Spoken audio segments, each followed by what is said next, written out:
Joining me for this edition of Eye on the Arts is Libby Chiu, who recently joined the Indiana Arts Commission as a governor appointee. And Libby, you've been on both sides of government-supported grant funding equation. You've been both an applicant and an administrator or a dispenser of grant money.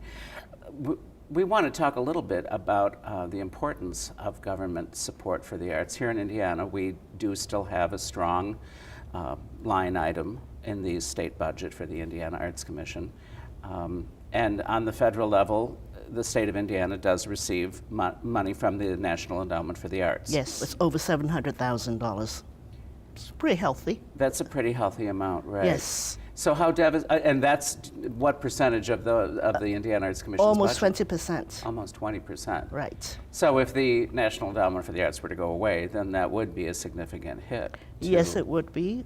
And it affects what I call the spiraling effect. Mm-hmm. Meaning, what you start here with state fund and with additional national federal funds, you can really grow in terms of not just amount, but in quality and access. Mm-hmm. It's the national, for an individual organization, particularly a small organization, to apply to the National Endowment for the Arts directly for funding is a somewhat daunting endeavor. And it's larger organizations that generally receive direct funding from the NEA, though they have special categories like the Challenge America category where you can apply for a $10,000 grant and be a smaller organization with a budget, I think it's under $1 million or something like that.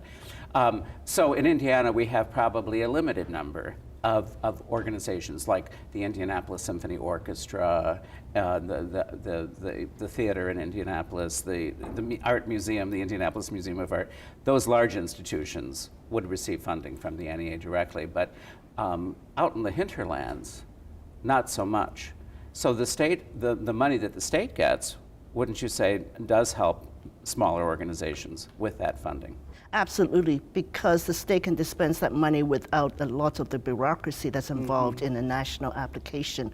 Not that it makes it less qualified, but I think, it goes back to access, to a better reach than we as a state agency can provide for the small agencies, especially in the rural area. And a huge part of the state is considered rural by the agriculture department. But Indiana's been very successful over the last 20 years since the development of the Regional Arts Partnership. Yes.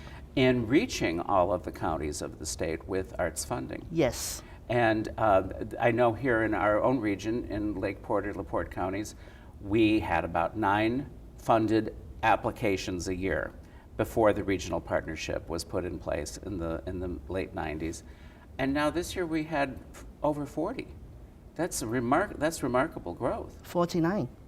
Yeah, well, it's amazing. It's just huge. We can thank that regional partnership system in the Indiana Arts Commission, which is still strong with its appropriation. And I thank, as a member of the commission, I thank the regional arts partners because we have a very small staff, 8 or so, and Indiana is huge, as we all know. And the regional arts partners can reach the corners with their own staffing and their own infrastructure that we, for an 8-member staff, can never, ever hope to reach. So in that way, not just as the distribution of monies, but it's also the legwork, the groundwork, as well as I said before, the infrastructure to which your local organizations, your local arts agencies, and small people can go to for advice and for help. And, frankly, for the money as well. Yeah, and no, it's a very direct approach that way. And throughout the entire state, it's a unified grant system. Yes. So it's very fair. Yes. It's all adjudicated on the local level. Yes. So it's communities knowing what communities need and want.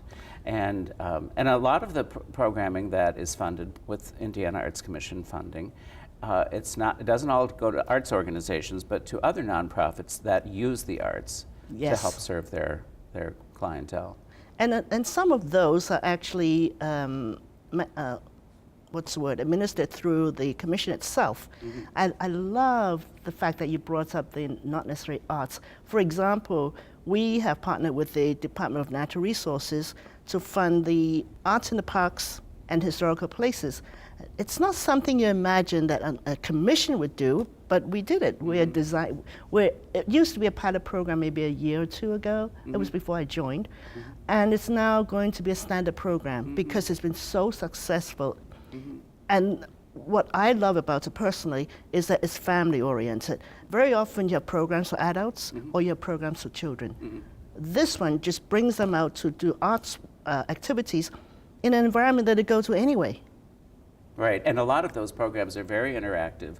So the artists are leading the community, the families, the whoever's in the park that day. Right, exactly. It's kind of like found art. It's unexpected. It might be completely unexpected for a lot of people. And they get to learn about interesting cultures, artistic disciplines that they might not know anything about. And you were talking a little bit, we have a traditional arts program in Indiana, which is folk art and other traditional forms of art.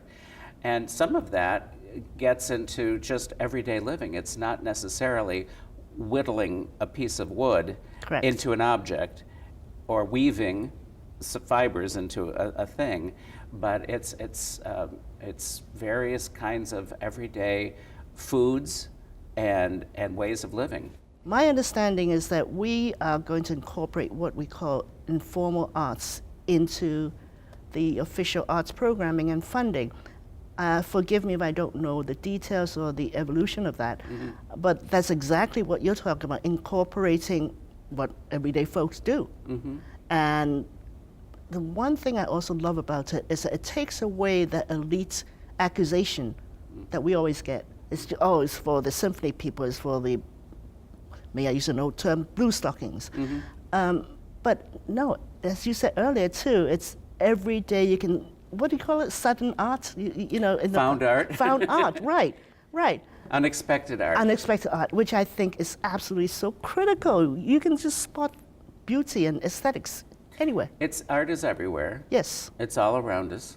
Some of it's better than other art forms that are around us, but it's there and it's very intrinsic to our human lives. Right, and I don't have an exact quote, but Shari Wagner, who's our state poet laureate, wrote something about arts should be accessible, and as people connecting to people, which we all agree, but the following phrase is what I love: circle connecting to circles. I mean, we would say community, so you have the center, and then you develop into neighborhoods and cities and so on. But she's talking not the concentric circle where the individual in the center. She goes beyond that. A circle, connecting to circle, meaning it's always going to be a group. A group effort. Yeah. Well, Libby, this has been fun talking about government support for the arts. It's so important. Thank you for being here, and thank you for being on the cutting edge of that effort. And thank you for watching. We'll be back again next time with another segment of Eye on the Arts.